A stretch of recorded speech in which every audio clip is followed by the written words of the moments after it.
it took a lot of blood, sweat, tears, going through 4 years of school and working 2 part-time jobs. Again, there's always something good that comes out of it. And for me, it was testing my endurance, testing my work ethic, amongst everything else. But also, again, as I mentioned earlier, just meeting some wonderful people along the way. So no, I would not take anything back.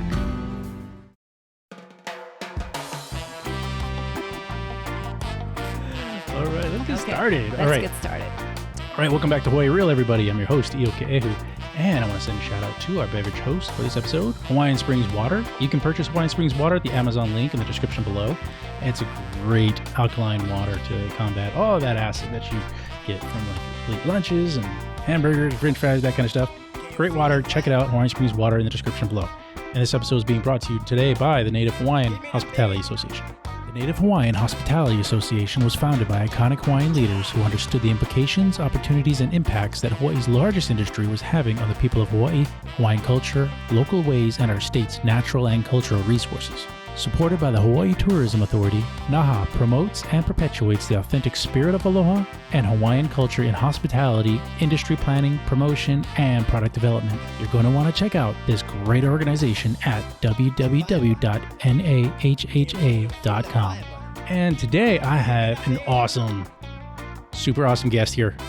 Oh, thank you. Hi, Sherry. Hi, how are you? Sherry Menor McNamara, President, CEO of the Hawaii Chamber of Commerce. That's correct. State Chamber. State Chamber. Mm-hmm. I was just made a member. Yes, so welcome aboard. Thank you so much for that. That was super awesome of you guys. We'll look forward to your engagement. My engagement? Yes. I look forward to networking and getting really involved in Chamber and meeting all sorts of business-minded people, business owners, and stuff like that, and getting them involved with, hey, podcasting's like the new thing that's coming up and coming out to advertise and be a part of a business. And who knows, one of your guests might be a member of the chamber that you might want to interview as you go and network at all these different events. And now that things are opening up, we will have some business after hours. Yay! Yeah. Finally. I know. Yeah, open up, Hawaii, please. All right, so we want to start out. You've been on a bunch of shows and had a bunch of talks and everything like that, so thank you. But I heard yours is different. Mine's a little different. It's a little kooky and crazy, so right. just go with the flow. Okay. All right. Where are you from? I am actually from Hilo, Hawaii. I was born in Tokyo, Japan, and raised in Hilo. Went to public school system from K to 12, Hilo Union, Waikea Intermediate, Waikea High School. Yeah, not too many people know that I'm actually from Hilo, but I am a local girl, and they say, you can take the girl out of Hilo, but you can't take the Hilo out of the girl, and that is 100% right. Well, how were you born in Tokyo? My mom was born and raised in Japan, so she's actually from Japan. She moved to Hawaii when she was 19 years old, coming to Hawaii with nothing, didn't know anyone, and just came here because that was her dream. And so she came here, and let's say, I think 60 years later, she's still in Hawaii. She lives in Hilo.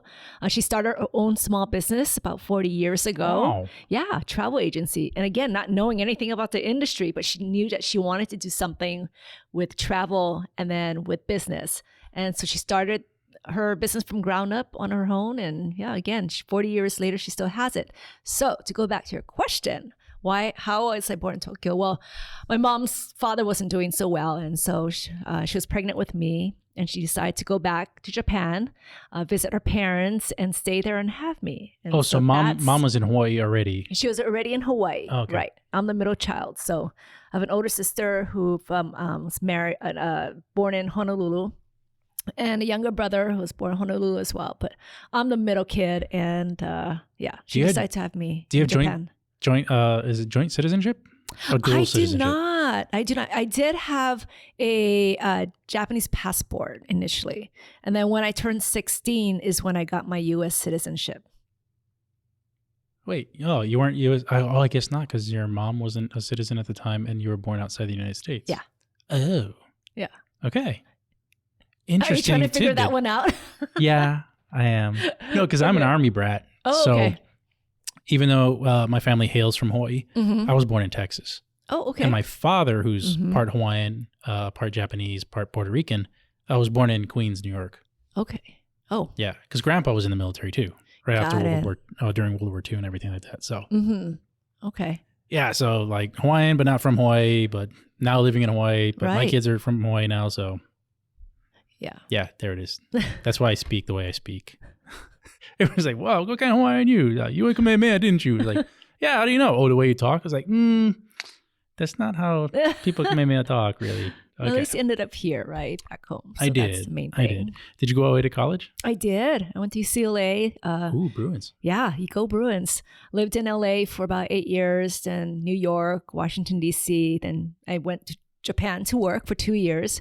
And after 10 years, I thought, okay, it's time to go back home. I really missed Hawaii and moved back, but I didn't have any job. So I ended up going back to school. So I pursued my law degree.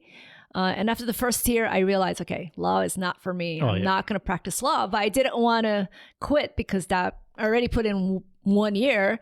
And so I stuck it through. And then it was after my second year when I decided, okay, maybe I'll get my MBA too, because University of Hawaii, they had this joint program, the Richardson School of Law with Shiloh Business School, a joint program where you could pursue both degrees. So it took me 4 years.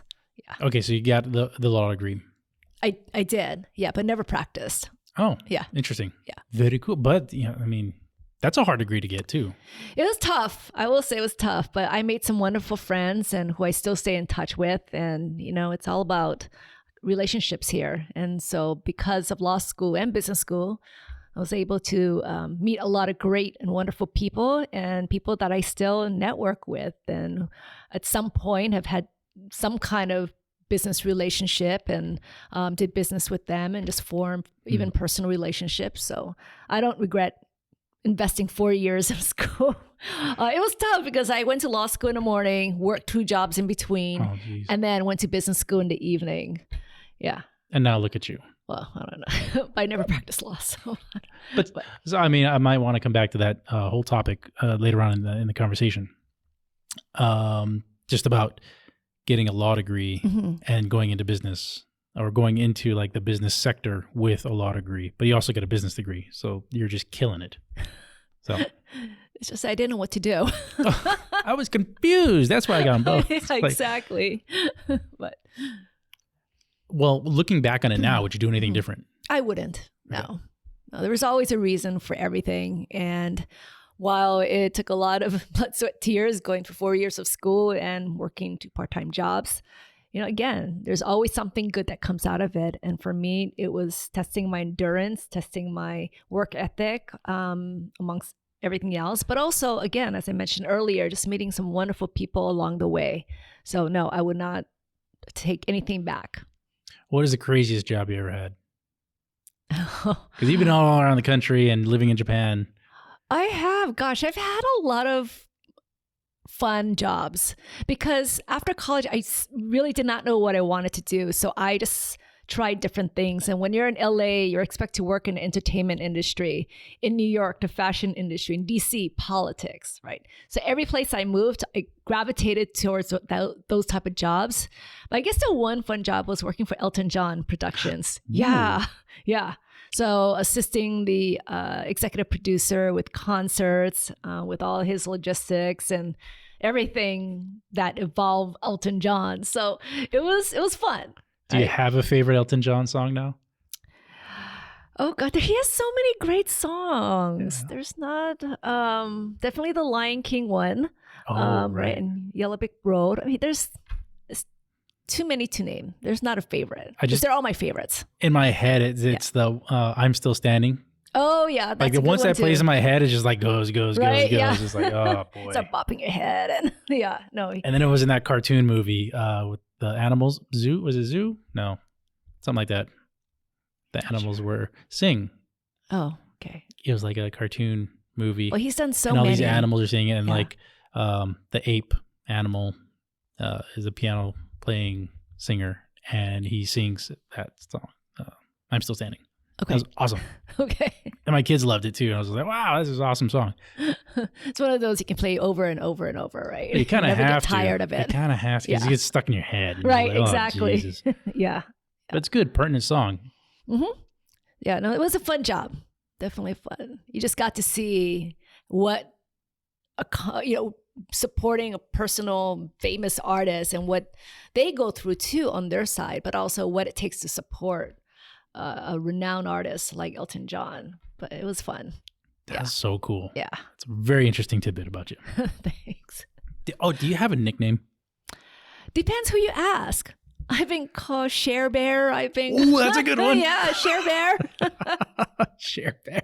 Or now Sherry Mac because it's Menor McNamara. Mhm. So shortcut Sherry Mac. So it depends who you talk to. I have different. Well, who called you nicknames. Share Bear? Oh, some good friends. And yeah. That's a good one. Yeah. That's a good one. Yeah. Share Bear Stare. Share Bear. If you were a Care Bear, which one would you be? I'd be the guy with the cloud and the rain on him. Yeah. Okay. Shave ice or ice cream? Okay. Well, I think we talked about this before we went on air, but I'm from Hilo, so we call it ice shave. So I like ice shave with the ice cream and azuki beans. And there used to be a place called Itsu's fishing store, and they used to have the best ice shave because ice was so fine and it was like snow, but it was the best place ever. So to answer your question, shave ice, but it should be ice shave. That's well, backwards. We say ice shave, we know that you're from Hilo. Okay. Yeah. Hilo might be the only place that says that. I think so. It's like, but it is backwards. But hey, more power to you guys. It is the same food. I mean, it's better than calling it a snow cone. Right. I shave. Okay. I remember when you first said that off camera, I was like, I thought you said I shave. I'm like, what? That's not the question. What are you talking about? Do you have a preference, chocolate or strawberry? Oh, chocolate. Milk chocolate. But I like things in the chocolate. What do you mean? Like either peanut butter, cookies, or it just can't be plain chocolate. I see. It has to have something. Do you have a favorite candy bar? Oh, everybody loves Reese's peanut butter cup. No, I guess not everybody. Twix. Twix is good. Yeah, Twix is yeah. good too. Yeah. And just got to put it in the freezer so it's nice and chewy. Oh. Yeah, let it melt a little bit. Not tried that. Will try that now. Yeah, it's good. Thank you. See? Yeah, peppermint patties too. Put it in the freezer. Yeah, candy takes on a whole new realm when you put it into the freezer. It does. Yep. Or when you shred it and put it in ice cream. I don't know. There's always different ways of. Yeah, I can always get creative. I remember one time got this whole carton of Marigold ice cream and vanilla and chocolate and just dumped it in this big bowl and put every kind of candy you can possibly think of. M&Ms, Snickers, and Reese's peanut butter cups and whatever, and just mashed it up. That's dangerous. It is dangerous. Can't do that every day because, oh boy, that would not be good. It's like a little built like a lactose intolerant over my years, and it's like, Right? oh man, I can't eat ice cream the same way I used to. I know, same here. I hate that. So I really have to watch. Yep. Yeah. I guess this would be kind of a question about your brain. Pink or purple? Oh, answer quickly. Oh, okay. Oh, but my choice is not in there. But if I had to choose pink. Pink. Okay. Yeah. What's your favorite color though? Blue. Blue. Mm-hmm. Hence the microphone wires. That's right. And teal too, what you have. Yeah. I stole teal first. You did. Yeah. So I would have teal's chosen my- that first, but it's okay. I like blue. Actually, we could have switched. You could have gone with teal, and I could have taken the blue because I got the blue shirt on. So Oh, it kind of true. would have. I don't know if it would That's blend in. I kind of like the clash too. Yeah, you want clash. A little bit.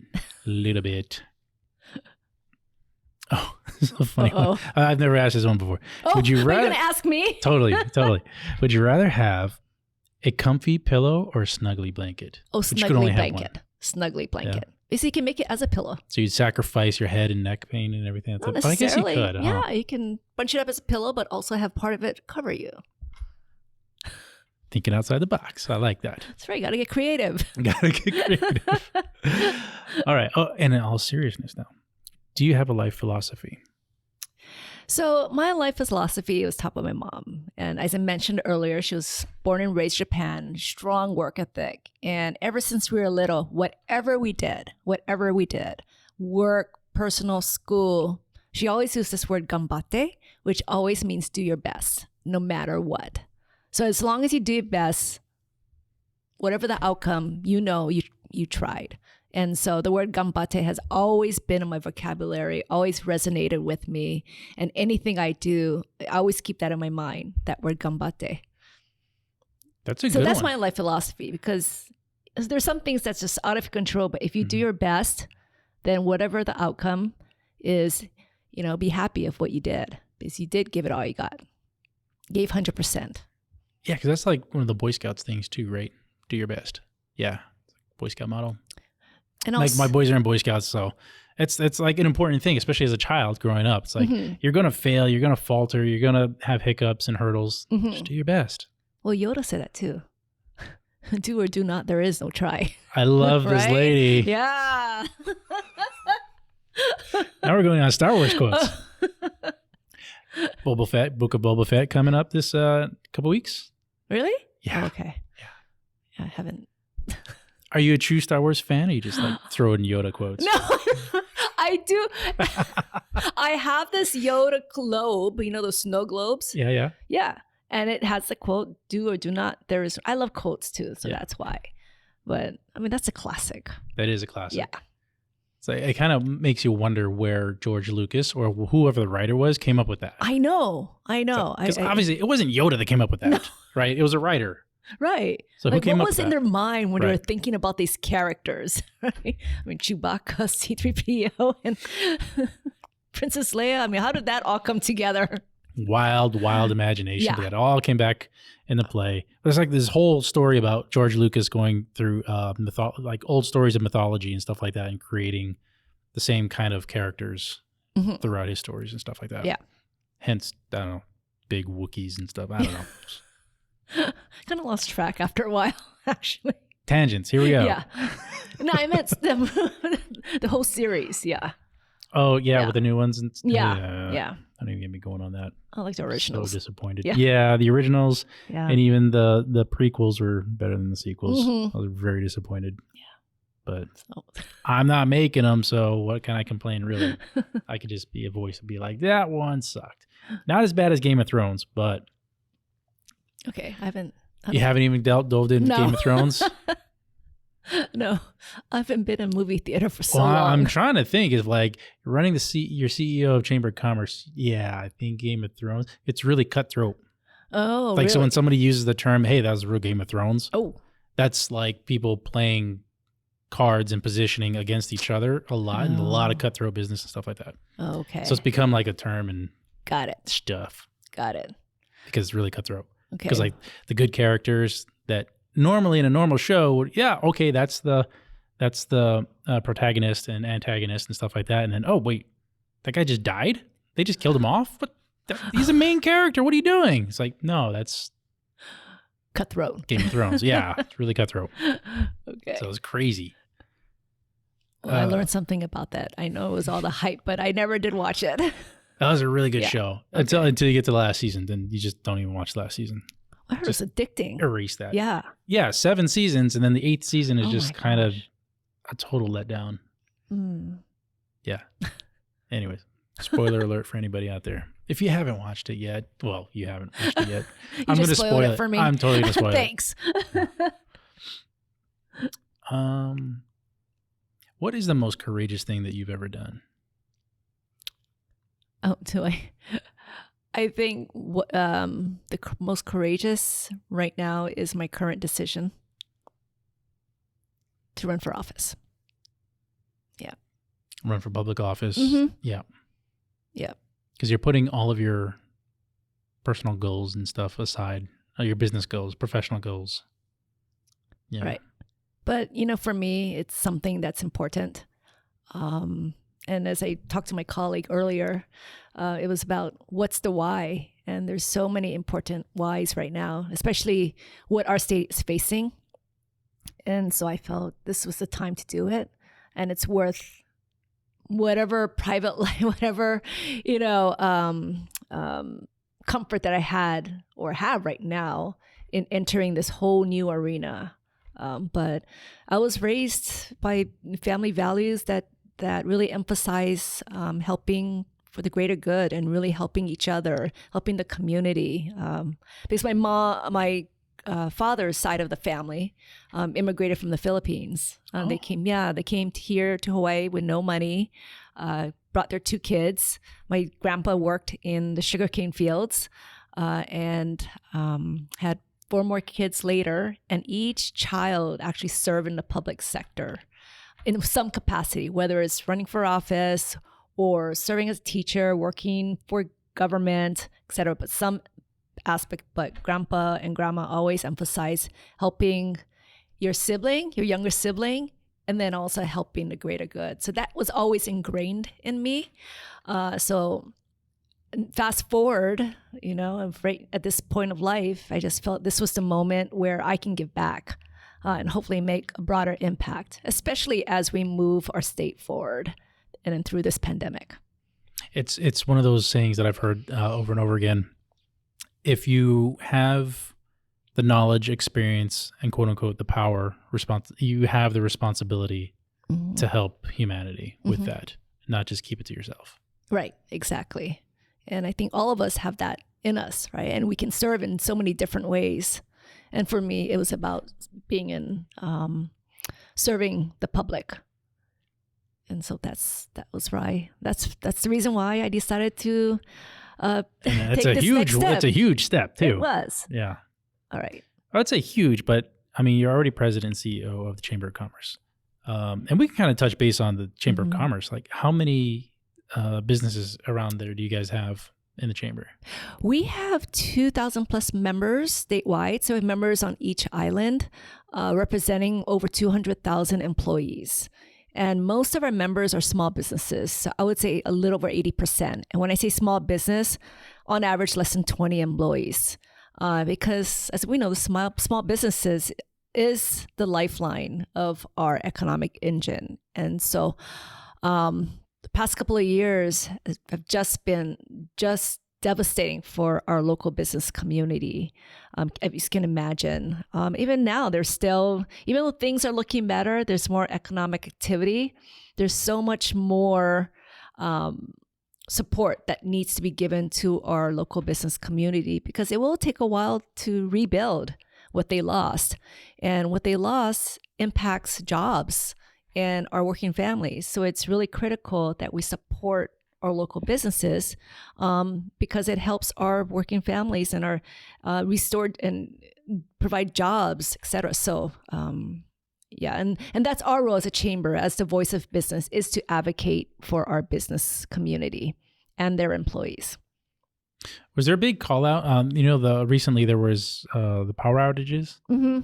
And power has been out for a couple of days in like some areas where businesses just haven't been able to open back up. Right. Do you guys help support, or is there anything that can be offered from that perspective also?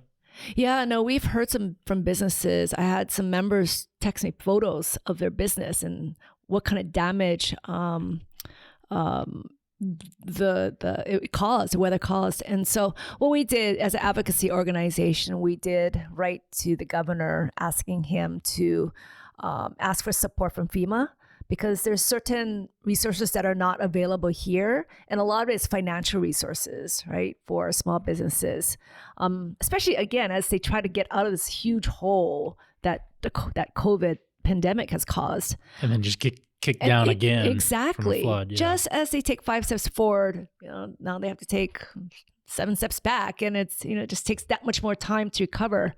So as an advocacy organization, we did send a letter to the governor asking him to ask for support from FEMA or other agencies. So whatever we can do to ensure that our small businesses are supported. Okay. And you guys are basically looking more for financial support for those businesses. Yeah. Yeah. Because I'm sure they have like business insurance and stuff like that to cover some flooding and stuff like that. But there's also businesses that just couldn't open because the power's out. Mm-hmm. Right. And that's a huge loss. Yeah.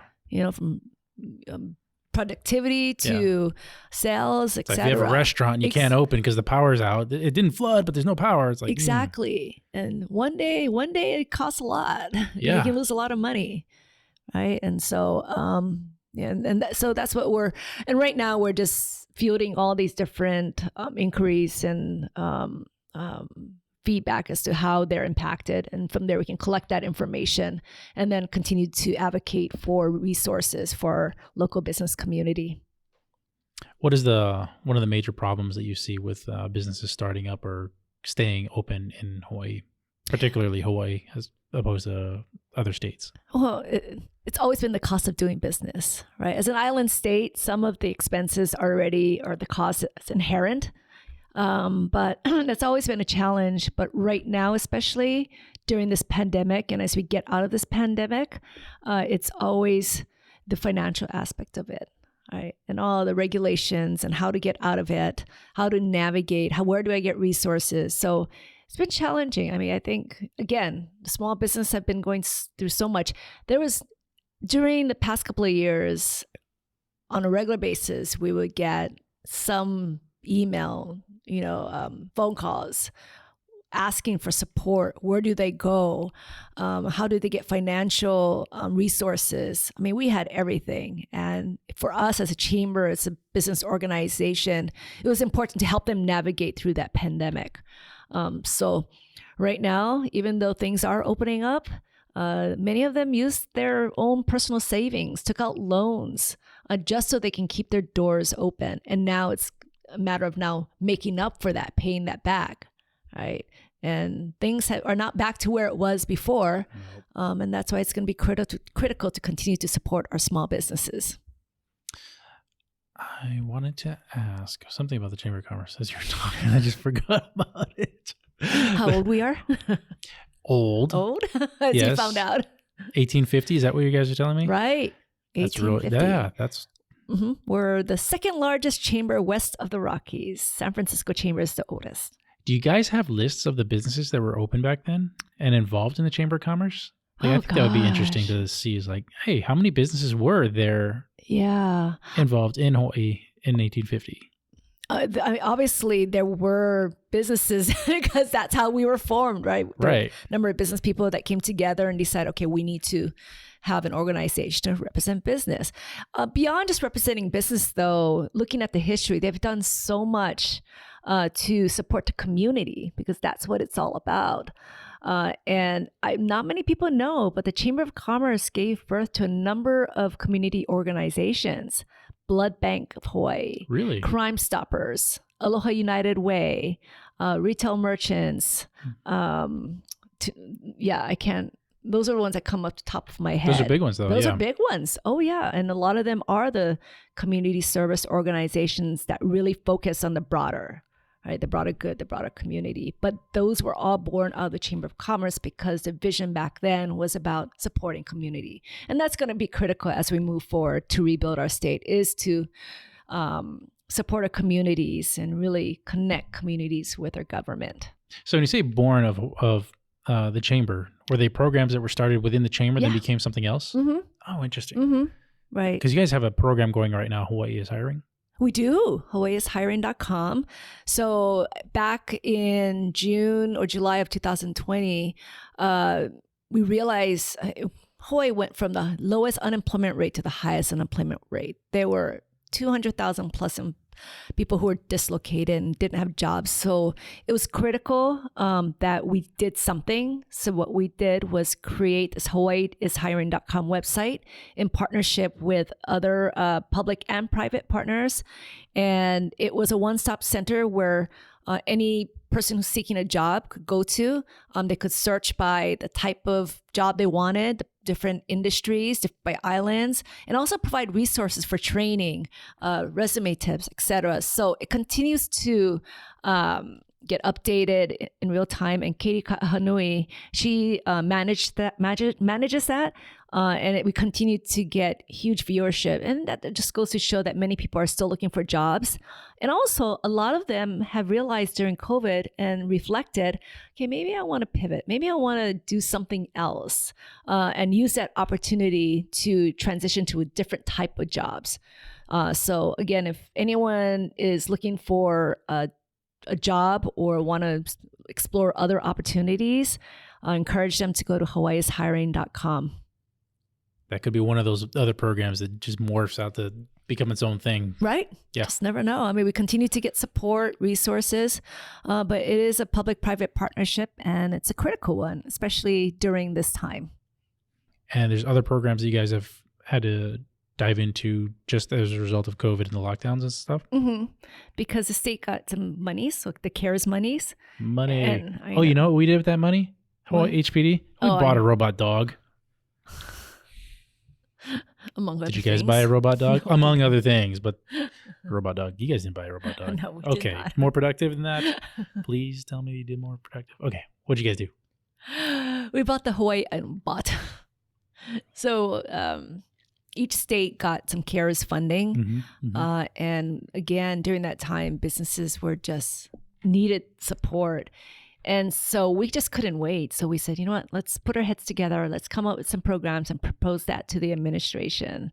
And 2 programs came out of that, which was the Hawaii Restaurant Card program and the Hawaii Business Pivot program. That provided grants to businesses who were able to show that they pivoted their businesses during that time so that they can become more sustainable. So for example, a lot of them apply for grants to pay for their e-commerce transition, because many retail shops didn't have a website or any type of e-commerce. So they had to spend monies that did not have budgeted to create website amongst other type of e-commerce activities. So because they were able to show that they did pivot, they were provided grants, reimbursement grants to cover that. As far as the Hawaii Restaurant Card program, a handful of us came together and said, okay, what can we do? Well, one, we needed a fast injection of cash into our economy because our economy was just not doing well. What can we do to support an industry who suffered so much during that time? And it was the restaurant industry, right? Through the pandemic. And we know that the restaurant industry supports so many others through a supply chain, whether it's the fishermen, the farmers, the suppliers, the truck drivers delivering food. Exactly. Stuff. Exactly. It's a long supply chain. So by supporting restaurants, that would support the entire supply chain. And then so that came up with the Hawaii Restaurant Card program, and the governor allocated $75 million to the program, which came out to $150 million for the economy. So that kind of multiplier impact. Effect. And it also restored jobs for the industry, as well as stimulated our economy and sustained that industry and helped stabilize that industry for a certain time period, which was very much needed during that time. And also important is that it helped those who really needed the support, and those who were unemployed, who never thought they would be unemployed, but overnight they lost their job.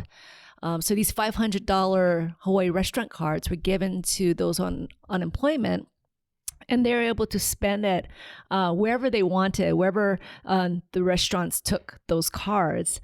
And we heard so many stories, and it's so heartwarming because we hear some families, just never was able to afford to go out to a restaurant, but they're able to go to a nice restaurant during Thanksgiving for their family of 4. And it just, provided that, hope and just this, I guess, positive spirit during a time when people were just so, it's one of the darkest times of many of us, right? And going through these challenges. So it's just things like that where we felt as a chamber just had to be creative, innovative, and act fast.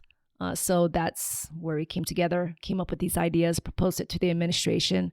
And we're so grateful that the administration supported those ideas and funded those ideas with the CARES monies. And it helped save many businesses because of that, and many jobs for our working families. I'm going to get a question on more your personality here. How important is it for you to be adaptable? Definitely have to be flexible, pivot, right? We have to just be fluid in this situation. And for us at the Chamber, it's always critical that we listen. We make sure we want to hear from our businesses. What are the needs? What are the concerns? What can we do to support them? So we're constantly finding different ways to do that and really ensure that we are supporting our local business community as well as all those that they employ. Yeah, it was really sad to see some of those businesses, long-time restaurants Oh like my, yeah. Licky Licky Drive-In, Yeah. like shut down their doors and never opened back up. It's like, dude, Exactly. Mel's Drive-In, Meg's Drive-In up the road, they're shutting down too.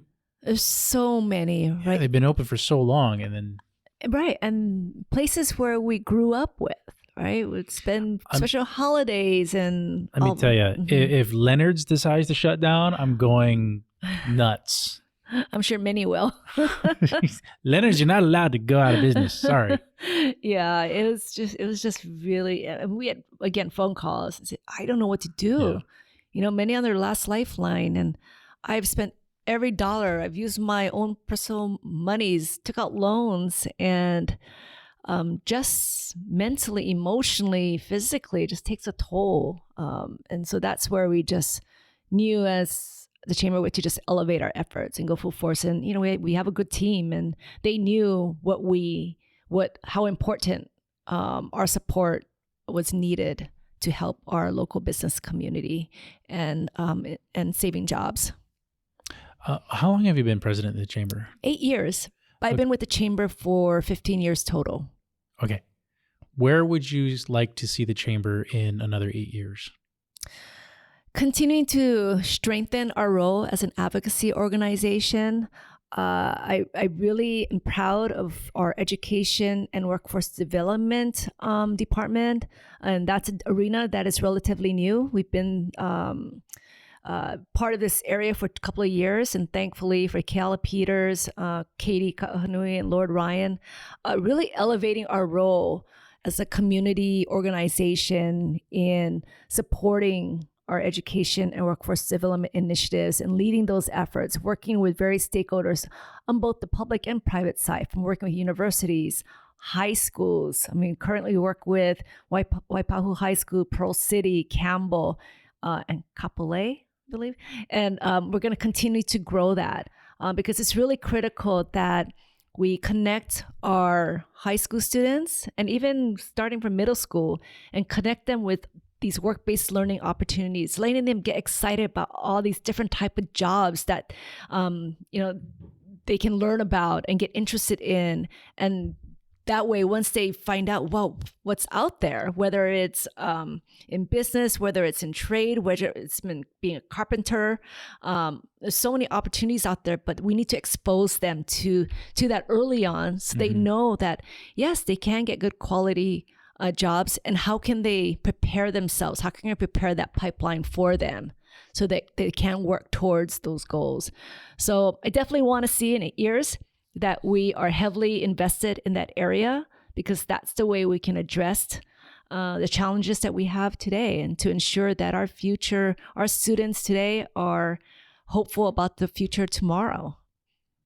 Has anybody ever told you that you have great speaking cadence? Oh, I do? Oh. Totally. Oh, thank you. No, it's so great to have a chamber of commerce that is involved with youth and trying to build them up, because it's one of the things that I've seen, even go through Kamehameha at high school.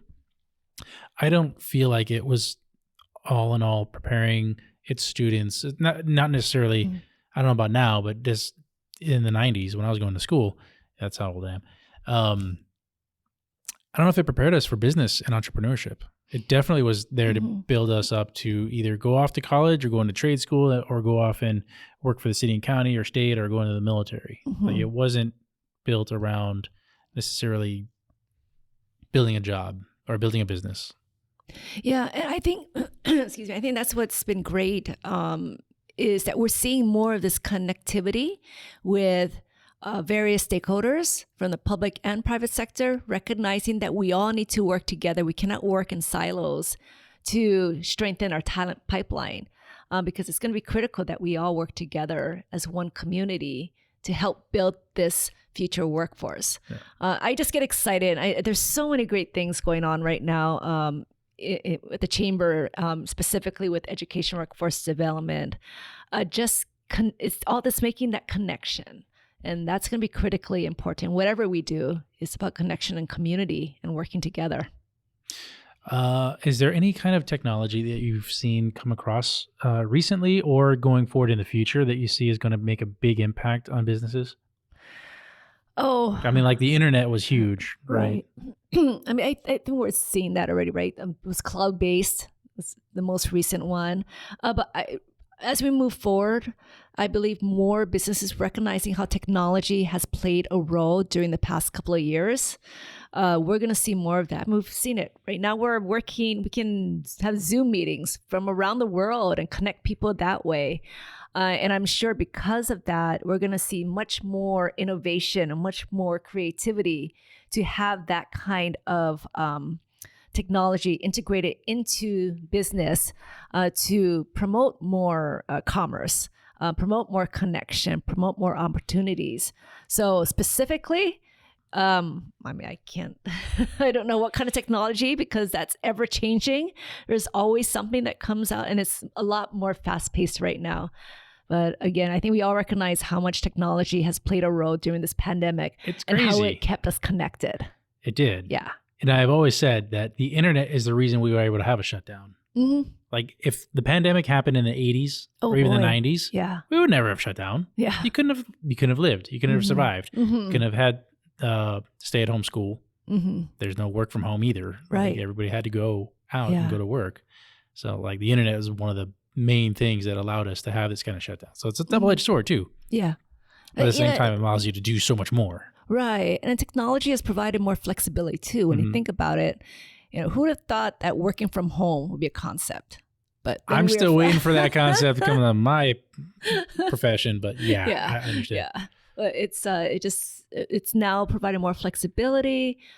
It creates a hybrid environment. I know at our office, we have a hybrid environment because it's going to be about flexibility and adapting to the current environment as well as the future environment. And technology will play a huge role in that effort. Do you find it's advantageous to have your employees work from home sometimes? Yeah, I think we have to be flexible. And especially now as there's a lack of workforce shortage, there's more businesses now finding different ways to support employees. And that's critical, right? To make sure we support our employees first and to make sure that we work around what they need, how they work best. So it's not a one size fits all. I think everyone works differently and every type of business works differently as well. So all depends how they operate best. But for here at the chamber, we felt that it was important to support our team in ensuring that they know what's best in terms of their productivity. Yeah. And some of them have young kids and, it's challenging. Childcare is challenging. Yeah. And so if we can help in that way so that they have that flexibility to stay at home and to make sure that they can support the kids at the same time work. Yeah, technology has been able to allow us to do that. Yeah, especially in this day and age where most households have two incomes, like both parents are working or have to work. Mm-hmm. It's not like before in the 80s and 90s and maybe before that where maybe mom stayed home and dad worked. Right. And mom did take care of the kids. And so you could have the kids stay home. Mm-hmm. Now you can't. Right. It's like you can't have a second grader staying home doing distance learning by themselves. Like, no, that doesn't happen. Somebody has to be with them. Yeah. So technology, there's good and there's bad, but I think in this day and age and as we move forward, it's going to be play a critical role in all aspects of our life. Yeah, because it's here. Like you're not going to get rid of it. Sorry. Mm-hmm. Right. Yep. Like those apocalyptic movies where all the electricity goes out and like, well, if all the electricity went out, we'd kind of revert back to the Amish type. It wouldn't go to crap. We'd survive. We will. Yeah. We could totally survive without the internet. We didn't have the internet growing up. No, I didn't have internet. I mean, the most high tech I had during high school was the electric typewriter. We didn't even have word processors during my time. Floppy disks. Do you remember floppy disks? The floppy disks, exactly. Yeah, I don't think I had emails until I think late in college is when it first came out. Yeah, for me, we didn't do any email until college. And now my kids who are in grade school are emailing back and forth with their students and the teachers and stuff like that. Their assignments and everything are turned in virtually. They have their tablet and everything. They if they write out the homework on paper, they have to take a picture of it with their tablet and send that in. Oh my gosh. Yeah. Oh my gosh. Wow. Times It's like, have show your changed. work. How do you show your work? You take a picture of the paper. It's like, oh my God. You couldn't just turn in the paper? I know, right? No, she doesn't want to touch the paper. It's like, are you kidding me? It's like crazy stuff. But again, they're training the kids for the future. They're not training the kids for the past. Exactly. Or even now. Yep. Which kind of makes me wonder. That's why I asked the question about what's the chamber going to be like in 8 years and the technology and stuff, because we don't even know what they're going to be doing. No, we don't. Have you heard of NFTs? Huh? NFTs, non-fungible tokens. Oh gosh. That's like the new thing that's coming out. That's going to revolutionize business and transactions and stuff like that. It's crazy. Bitcoins and I don't even know. and all that. Bitcoins, cryptocurrencies. Yeah. I think they're going to explain it over and over for me to finally understand. Yeah, because I don't even know what the hell they're talking about. All I know is like there's important people who are screaming that this is the next thing. I know. So it's like, well, can you explain it a little bit better? Because I heard you explain it, but it still doesn't make any sense. I know. It's amazing how far technology has come, but how fast it continues to evolve. I mean, even paying things at the grocery store using my iPhone and just putting my iPhone right there and it's only that's only been like 10 years. I know. That we've had these smartphones, 10, 11, 12 years. Yep. Before that, we didn't have these. No. And now kids have them. Or pagers. I can't, like, if I lost my phone, I'd be like lost. That's our life right there. Right. Exactly. Oh my God. Yeah. If a comet ever hits us, we're done. I know. But the kids know better how to operate the phone than most adults. It's insane when I watch my kids do their homework with the iPad and stuff. The way that they move their hands on the screen and how many apps and stuff they have open and closed, they just breeze across it so fast. Right. Like, how are you able to do that? It's like so easy, Dad. I don't know. Yeah, I know. Like I feel like my parents now. Oh yeah, times have changed and it'll continue to change. It's so fast. Yeah. It's crazy. Let's go back in time. Okay. If there was a historical event that you wish you could have experienced firsthand or witnessed, what would that be? Event. Don't say Krakatoa. These questions, it's like I can never pinpoint one because there's so many good ones. Oh, just name one then. I don't know if it's an event per se. Okay. I think I would go back to having a conversation with my dad, considering where I am now and what my upcoming decision Yeah. it's all about. Just because my dad served in the public sector. He was a representative. And back then, so he passed away back in 99. And so I never had those type of conversations with him, but he was so passionate about it. But, at that time I was just all over. So if I could go back to that time and having those conversations, that's top of mind. That always comes to my mind. Gosh, if I only had one more day, right? With Dad, just to pick his brain. Mm-hmm. When you're a kid or when you're, young, just take it for granted. I mean, just totally right. And I totally know what you're talking about. Yeah. No, my dad passed away when I was 13. So, training accident. He just went off to training, and then they would go. He was in the Army, so they would go out for a week or 2 weeks, and didn't come home. So, all those conversations as a 13-year-old pubescent kid, they just didn't have. So, totally know what you mean. Okay. So it's not quite an event per se, but right. Yeah. But that's a good conversation that I wish I had had. And I'm sure you wish you'd had too. Yeah. So, yeah, that's always a good one. That's part of the reason I have the podcast. Should anything happen to me, to get me emotional and to get me. No, more for selfish reasons. But it's like, so I don't have any video of my dad. I have pictures and stuff. And all I have is my memories. So I would like some video content for my kids to be able to see their father. Should anything happen to me, you never know. Car accident. Who knows? Okay, now you're gonna make me stop already. Okay, let's switch gears. Get me all teary. Sorry. It's okay. No. Sorry, not sorry. Hawaii real. Right. What would Yoda say? Cry or cry not. Cry or cry not. All right. Do or do not. There is no cry. There's Yeah. no crying in baseball. And what movie is that from? A League of Their Own. That's right. Yeah. Tom Hanks. Mm-hmm. Yeah, yeah. Mm-hmm. Is there a movie that you've watched over and over again? Few Good Men. Oh. Just love that. Mm. Yeah. There's certain scenes too where you can watch over and over and over. The court scene Yeah. at the end? Yeah. Mhm. Oh, Tom Cruise just gets up and Like that would ever happen in court? I mean, it's very Hollywood-ish. right. I know. It's just But no, it's a great... yeah. I think we watched that part in the Academy too. Somebody played that part. And Jerry Maguire too. It's a good one. Oh, it's a great one. Yeah. So Tom Cruise is your boy? Oh yeah. Yeah. Oh, I didn't realize that. But I guess I Top do Gun like Tom 2. I'm Cruise still waiting. movies. Yeah. I'm still waiting for Top Gun 2. It's coming out, right? I don't know. They said it was coming out 2 years ago and didn't come out. Well, he already filmed it. Yeah, it was all done. Yeah. It's ready to go. Oh, okay. And then all of a sudden it just like fell off the planet. Well, hopefully soon. Hopefully. I was No, so that's a excited movie to I'll go go see to a that. theater to watch. Oh, definitely. 100%. Right. Did you go see Top Gun in the theater when they re-released it at the Hanaho Picture Show in No. Ward? No. So Ward theaters would have their Hanaho Picture Show where they would show like 80s movies. Oh, no way. Yeah, so you could go. We went to go watch Top Gun, Uh-huh. and just a different experience in the theater. Like when the planes fly by, it's like, Oh, yeah. and yeah, it's just an amazing experience to see just Top Gun 1 in the theater. Can't imagine Top Gun 2 what that's going to be. Oh, gosh. Like. Yeah. I haven't been in a theater for so long.